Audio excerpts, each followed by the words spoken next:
leen nuyoo ba noppi ñu ngi leen di wax ne sunu jataayu tey bi dafa bokk ci yi nga xam ne lu toll ci weer lu mu néew néew balaa ñuy jëm ci voté budget dañ koy woote ngir ñi nga xam ne ñoo bokk ci askan wi ak ñi bokk ci conseillers yi orientation yi maire di teg ci ne budget bi nu jëm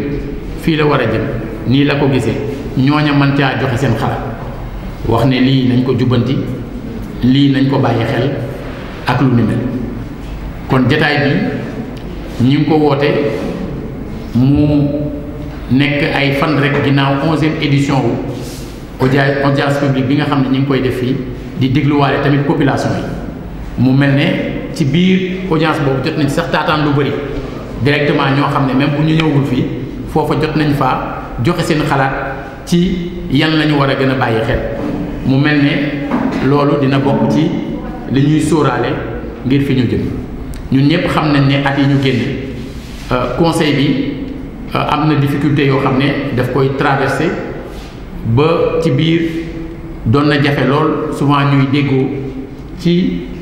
mbirum budget bii nag di am ci jamono boo xam ne dafa dëppoo ak mandat wu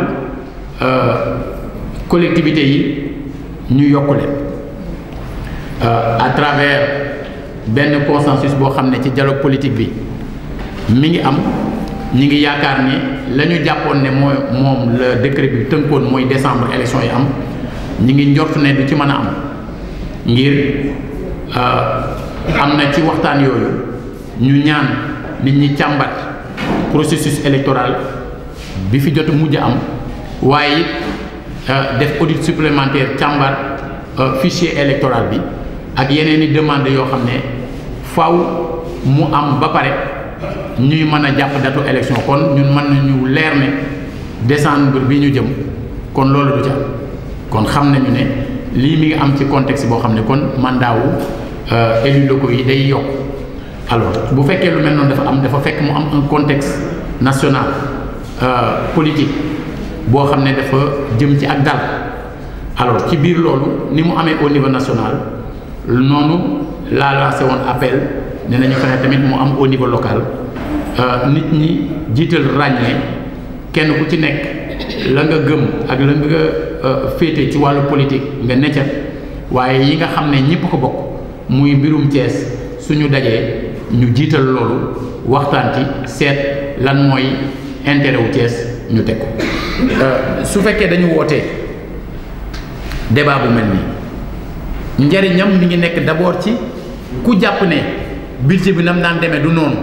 et que am nga xalaat ci ni mu war a demee mooy fii mooy maanaam bis bi ak waxtu bi pour wax ko su ko nit ñi jëlee en compte ci ni ñu tëralee budget bi kon suñu tollee ca waxtu wote ko nga gis ne def nañu la nga waxoon def li population yi waxoon yaakaar naa ne mënu caa génne lu dul consensus ci budget boobu ñu def su fekkee maintenant da nga amoon ay xalaat yoo génnewul fii wala nga fekkee population yi génn ay xalaat te budget bi ñuy def reflété wul loolu bu ñu demee ca waxtu wañ koy examiner avant ñu koy voter nga rappeler ni ah lii day dëppoowul ak li nga xam ne moom la nit ñi waxoon ne moom la ñu bëgg budget bi doon je pense que su fekkee ne tegu nañ ci yoon yooyu mën nañu dépasser li doon tax ñuy dem ba loo xam ne état bi daf ko jëloon transférer ko ay collectivités territoriales ba pare ñu wax libre administration de ces collectivités territoriales ñun ñoo war en tant que élus locaux am téye ko suñu fukki loxo ngir bañ état bi même di ci mën a dugal loxo. y a eu un long processus balaa ñuy yegg ci di supprimer même tutelle bi amoon ba ñuy wax léegi contrôle de légalité kon su fekkee ne dañu dem ba at mu jot daanaka état di war a obligé waat moom ci boppam di def budget bi parce que bu amul rek da koy def waaw bu amul rek da koy def kon loolu yes maa ngi am yaakaar ci appel bi ma lancé ne fii nu jëm li ci sunu kanam xëy na dootul demeeti na may nuyu nag bu baax a baax may nuyu bu baax a baax ñëpp ñi nga xam ne rot si nañ fi nekk ci ay service u état ñi nga xam ne root si nañ fi bokk ci ay ONG ñëw fi bokk ci ay association wala ñu nekk ci ay këru diine wala ñu mën ci représenter ay mbooloo fu nu mën ci jóge ñu ñëw fii ngir fexe ñu bàyyi xel loolu nga xam ne moom mooy seen yitte. maa ngi leen di saluer ñoom ñëpp di leen wax ne at mii nu génn am na fi ay jafe-jafe yoo xam ne nemmeeku nañ leen ci ay changement yoo xam ne am na ci ni ñu tërale fiscalité locale bi waaye am na fi ay opportunités yu ubbeeku waaw yooya dañ ciy wéeru ànd nag ak recette perception municipale ànd tamit ak les services fiscaux ngir améliorer bu baax a baax li nga xamante ni mooy xéewal yi war a mën a dugg ngir yéene bi ñu am pour waa dëkk bi ñu mën koo jëfe daañu fexe ci at mi nu jëm ba yokk kàttan yi nga xam ne dëkk bi ci boppam amoon na ko te di ca wéeru ngir mën a doxal ay yëfam ñépp xam nañ ni boo demee fële ci voirie yi maanaam matériel bi nga xam ne soxla nañ ko pour def suñu liggéey manqué tey jii ci tey réparé woon nañ fi ñaari benn tasseuse moment bi may wax yow ñaari bi yàqu benn bi moo ci xaw a de temps en temps di fonctionner avec programme bi état tëral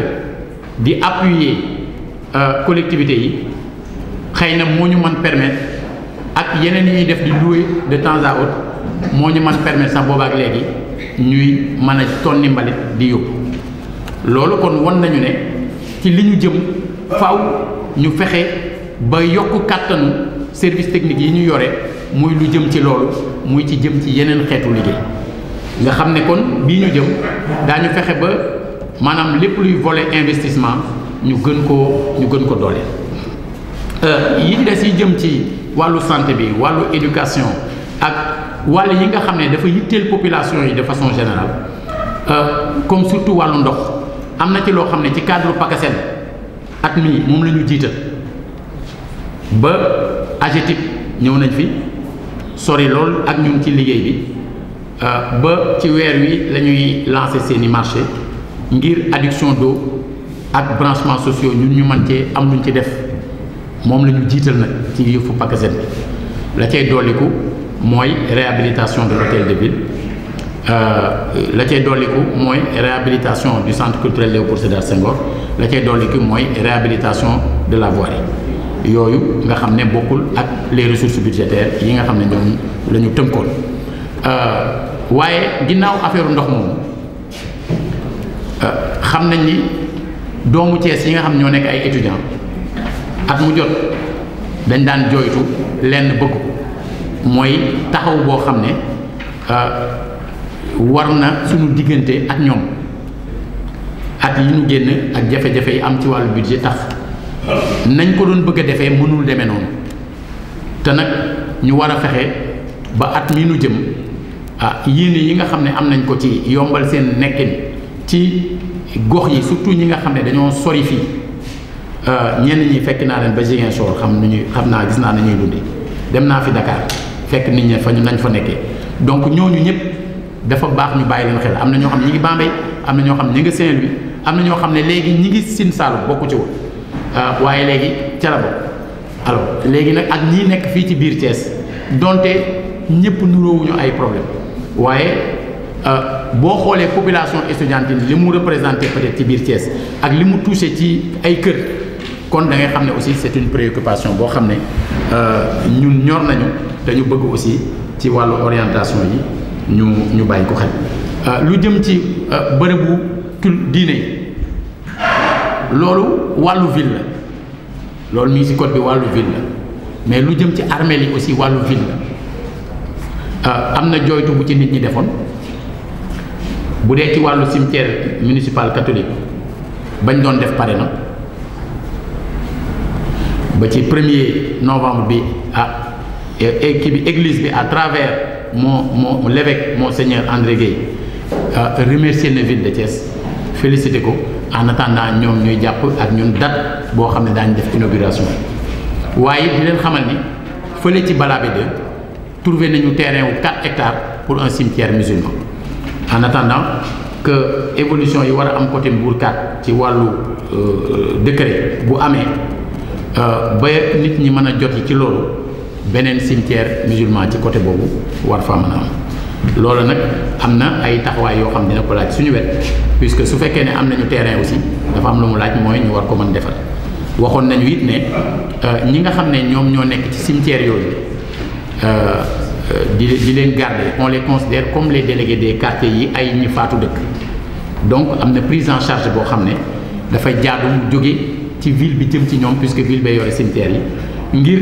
ñooña dootu ñu wéeru rek ci lu ay nit di fi sàbbili la ay nit dajale ay weccet di leen ko jox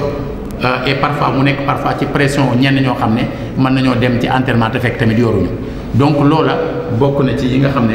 bëgg nañu ñu bàyyi ko xel ci bii nga xam ne moom la ñu jëm li ci des véritablement mooy saluer la collaboration bi nga xam ne am na diggante ville de Thiès avec les services déconcentrés de l'État qui ont eu vraiment à nous appuyer ci domaine yu bëri xëy na du ñàkk ci biir débat yi loolu moom maa ngi koy séntu du ñàkk ci biir débat yi ay nit dinañ fi soulever sax ay questions yoo xam même bu bokkul ci orientation budgétaire bi suñu amee bu possibilité tontu ji bu soobee yàlla ñu def ko parce que li am solo rek mooy comme dajale population yombul su population yi dajee da nga ciy profité pour loo leen war a leeralal nga leeral leen ko surtout que y a énormément d'interpellations yoo xam dafa concerner les lampadaires solaires donc maa ngi leen di sant di leen gërëm di jël kàddu gi di leen ko dellu jërëjëf